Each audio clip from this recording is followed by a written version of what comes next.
For millions of people, their daily stop at Starbucks is a routine they don't even question, and that's not an accident. They've become the biggest coffee chain in the world through incredibly clever marketing, devious design, and an uncanny ability to make people spend their money. This is how Starbucks brainwashed a generation.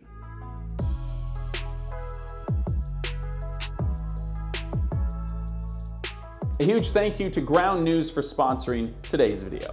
Now, if you've been a loyal subscriber here on the channel for a while, you might know that we made a video about Starbucks and how they revolutionized the coffee industry. Well, this is sort of a part 2 to that original one. In that video, we talked about how they spearheaded the whole fair trade idea and then completely abandoned it, how they pioneered the coffee shop as a third place to hang out, and how they made specialty coffee a mainstream phenomenon. For Americans, anyways. Now, those 3 things alone would have made them an icon within the coffee world, but the thing is, Starbucks is not just a brand of coffee. The reason why we're making this video right now is because at the time of writing this script, they've lost $11 billion in revenue as well as faced boycotts due to their stance on the Israel-Palestine conflict and union busting. But this isn't the first time that this company has faced boycotts or social backlash. Over the years, they have received hate from the left and the right alike. Starbucks has proven to be a pretty sketchy, giant corporation. They've been caught using child labor in 2020, and then again 2 years later, and have been union busting for years. But despite all of this chaos, all of this outrage at this company, they are still a global leader. Why? How? Why do people keep going back? Well, it's because they've convinced millions of people that they aren't just a place to go and get coffee, they are the only place to go and get coffee. Starbucks is disturbingly good at making themselves a part of people's lives. Over the years, they have created a connection with their core base that it seems like almost nothing can shake. So we mentioned the controversy around Starbucks' stance on unions earlier, and we wanted to dig a little further into all of this. Using Ground News, we found a bunch of information, like how Starbucks and Workers United finally announced a path forward to reach collective bargaining agreements. Now, if you don't already know them, Ground News is an app and a website that gathers news articles from all over the world with context so you truly understand what is going on. We can access all 45 sources for this story, including the press release from Starbucks. Most of them lean politically left or center, so this could have been missed or not on your radar if you consume mostly right-leaning news. And if we look deeper, this is where it gets really interesting. We can see that some articles are just sticking to the reporting on the start of these bargaining talks, while others give more context, like how the former CEO of Starbucks stepping down last year played a huge role in this breakthrough. But the fight's not over yet. We keep working with Ground News because we truly resonate with their values. Their one-of-a-kind platform perfectly syncs with our mission at Future Proof, which is to empower you all to make the informed decisions that you need to by sharpening your critical thinking skills. And they're a proudly Canadian company just like us, so check them out at ground.news/futureproof. You can join for as little as $1 a month or use our link to get 40% off their unlimited access Vantage plan, making infinite knowledge cheaper than your daily nitro cold brew. A huge thank you to Ground News for sponsoring today's video. Now let's get back into it. See, people are so locked into the Starbucks routine that it's basically an addiction. For many people, the local Starbucks coffee shop is their only local coffee shop. This is because they are the biggest coffee chain in the world with almost 40,000 stores in over 80 countries. And this might seem like an arbitrary or obvious part of the story, but being able to get your fix on the way to work or when you go out of town cannot really be understated here. I have known people who have booked all-inclusive resorts in another country because there was a Starbucks down the road. These people would leave the resort where they get their free coffee, get in an Uber down the street, pay for a Starbucks, and then return to the resort. Or they would get it delivered through Uber Eats. I am completely serious. And this is all a part of Starbucks' genius manipulation tactics. They know that a lot of the reason why people choose to continue to come back to their shops and why they seek out their shops even when they're on vacation is because of their consistency. No matter which of those 80+ countries that you are in where Starbucks has stores, your experience there will be pretty much exactly the same. And there is a very specific reason for this. Almost half of Starbucks worldwide are licensed. This means that the store is independently owned, but the store owners pay for the company's intellectual property. The branding, the logo, the drink recipes, the cups. But in the case of Starbucks, they've included operational methods as a part of their intellectual property, all the way down to where the basket of plastic bottles is placed. Whether you walk into their home location in Seattle or a cafe on the other side of the world, you know pretty much where everything is going to be and that it's going to be exactly the same, except for the prices. In this context, not only is the physical space, the lighting, and the smell all the same, but your triple venti no frap frappuccino is going to taste the same too. And all of a sudden, the people in the resort kind of start to make sense, right? Even if you're in a country where you don't speak the language or understand the culture or the directions back to the beach, you know exactly what to expect when you walk into that Starbucks. But they take this one step further in the digital realm too. One of the more recent innovations that further entrenches people into the Starbucks ecosystem is the Starbucks Rewards app. Of course, there are a lot of other chains and brands that have similar concepts for their stores, but none of them have done it quite as well or had the legendary success of Starbucks. See, this app is designed to make the whole experience of going to Starbucks even more seamless. Regular customers can use it to pre-order, prepay, and then skip half the line for a speedy pickup. And the more that you use the app, the more free drinks you get. But this app isn't just a nifty way to get a free drink on your birthday or skip a line or whatever. For Starbucks, the app represents a whole new hold on the wealth that their dedicated following can offer. Now, some of you might have seen an absolutely great video by fellow YouTube creator Polymatter. In that video, he breaks down how Starbucks has turned their Starbucks Rewards program into its own proprietary banking system. To summarize a part of his video, the loading of money onto the rewards cards isn't just being used to pay for your drinks. That money is being held by Starbucks and then used in other ways that most people are just completely unaware of. Apparently, this is legal, and apparently the rewards program and the reloadable cards represents a significant amount of the chain's recent fiscal growth. This is in part because the company is profiting off of those funds, even if the cards are never used. That means the Starbucks cards are holding more in deposits than some American banks. In fact, if Starbucks were a bank, it would rank among the top 10% of American financial institutions.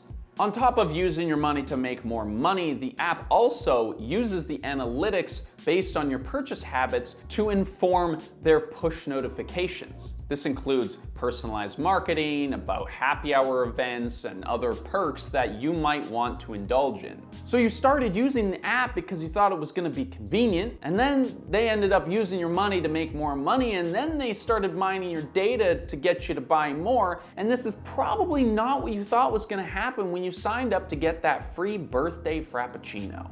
And that Frappuccino is the next part of this story. See, I can tell you, because I am a person who lived in the times before Starbucks and after, that before Starbucks existed, nobody knew what the hell a Frappuccino was. See, Starbucks sells coffee, but not because of passion or need, but because it's high in caffeine and therefore addictive. But the real innovation behind Starbucks' beverages was the specialty drink culture that they created, which just added sugar to the equation, making them even more alluring.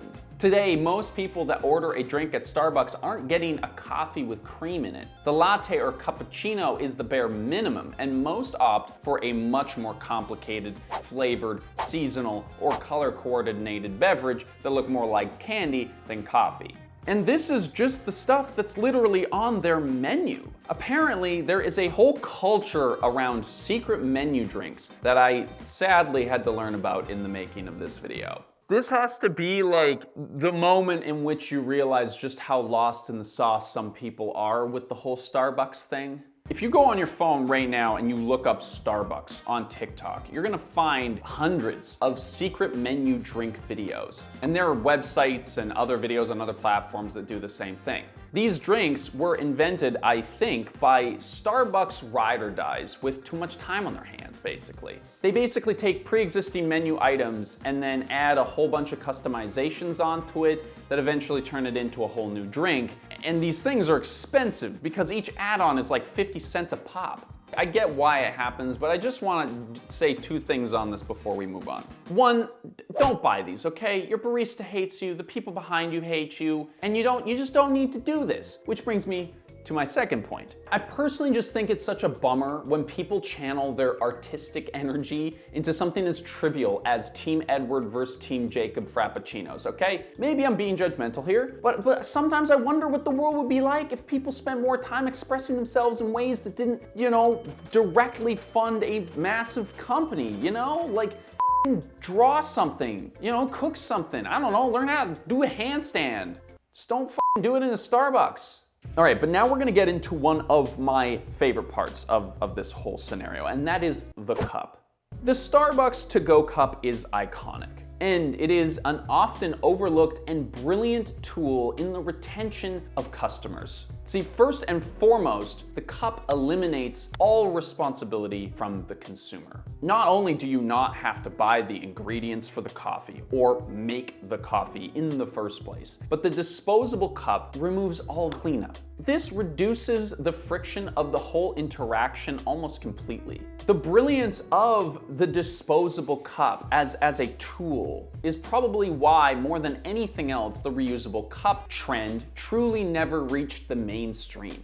Let me explain why. See, this cup wouldn't have worked if it sucked to use. Now, of course, Starbucks didn't invent the disposable cup, but they did adapt their design and emblazoned each and every single one of them with their iconic logo, of course. Probably the only real innovation that they did was add that little green stir stick thing that acts as a stopper for the top of the to-go lid so you can bring it wherever you need to go. It also conveniently serves as a bit of a beacon to tell everybody that your drink is from Starbucks when you're on the street or whatever. But these cups are actually a design masterpiece. They have to be nice to hold, retain their heat, but not burn your hand, they can't leak, and they have to feel good to drink out of. All the while being cheap enough for the company to give them away for free with every single purchase. And here you are, from a consumer standpoint, you've paid $6 for a coffee and a tip, and you don't want to have to clean up after it, right? That cup becomes a part of the luxury that you're paying for. And look, I hate these things. They're terrible in so many ways. Almost all of them are lined with plastic. They're completely unrecyclable or compostable, and they just have to be trashed.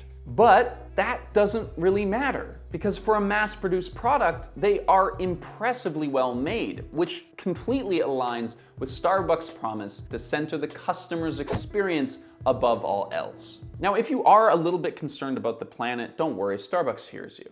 They want you to know that they introduced the industry's first paper beverage cup containing 10% post-consumer recycled fiber, like that's a huge milestone or something. And yet, when you try to click on the links to learn more about the disposable cup sustainability commitments, all the links are dead. And this is kind of their entire approach to sustainability. It's all just marketing. It's the classic corporate responsibility gimmick. Create enough plans and announcements to keep your core customer base satisfied that you're not just some ruthless, terrible corporation f***ing up the planet, and then just go ahead with business as usual. For example, one of their more recent things was their Greener Stores initiative. Basically a bunch of nice interior design and some buzzwords to make you feel like you're doing your part in the global effort to stop climate change, just in the same way that you thought you were making a difference supporting free trade coffee at Starbucks before they scrapped that idea too.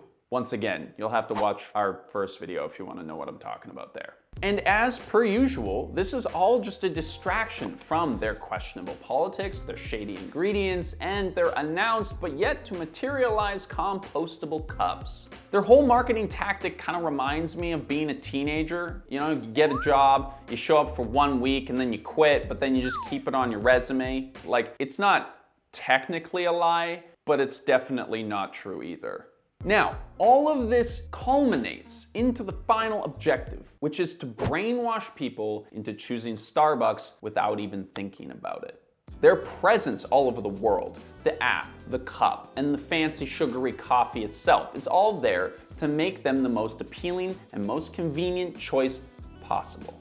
For a lot of people, sipping that first sip of Starbucks coffee in that cup defines the start of each day. And research shows that repeated action in a consistent context becomes a habit. This is called associative learning, which you might know from the story of Pavlov's dog. Pavlov would ding a bell when it was time to feed his dog, and eventually the dog started salivating to the sound of the bell, whether or not there was actually even food present. Now, I'm sure you would like to think that you are smarter than a dog or have more willpower or impulse control than a hound, but I hate to burst your bubble. Studies show that more than likely you're a dog. Maybe even a cute dog, but you're a dog.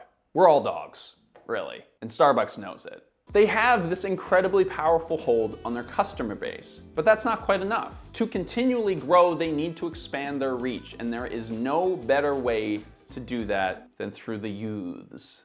If you've been into a Starbucks recently and you've put your critical thinking glasses on, you might have noticed that they've gone through a bit of a brand pivot. Starbucks used to be a space specifically for working professionals, a place to stop and relax between work and home, but nowadays it's looking more and more family friendly, and their menu is too. Indeed, over the last 15 years, Starbucks has gradually started to include kids as a target demographic.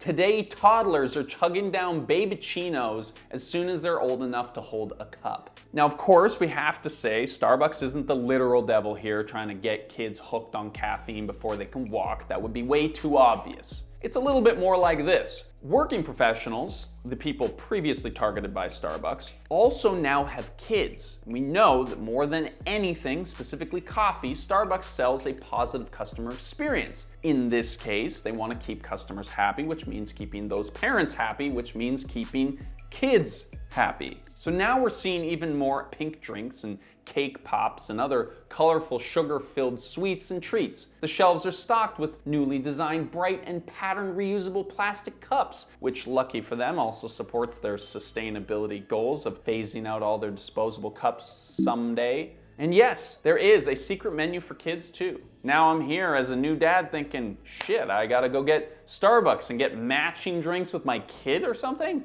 Sounds like an actual nightmare. This pivot towards the kiddos and the next generation further cements their role as the world's coffee shop, a place where kids remember going with their parents to get their favorite drinks, and where they will go for that nostalgic fix for years down the road into adulthood. I was the first generation to grow up within the Starbucks craze, and now we're just passing it down to the next one. Thank you so much for watching today's video. If you like the content that you see here on the channel, remember to like and subscribe for more content every single week.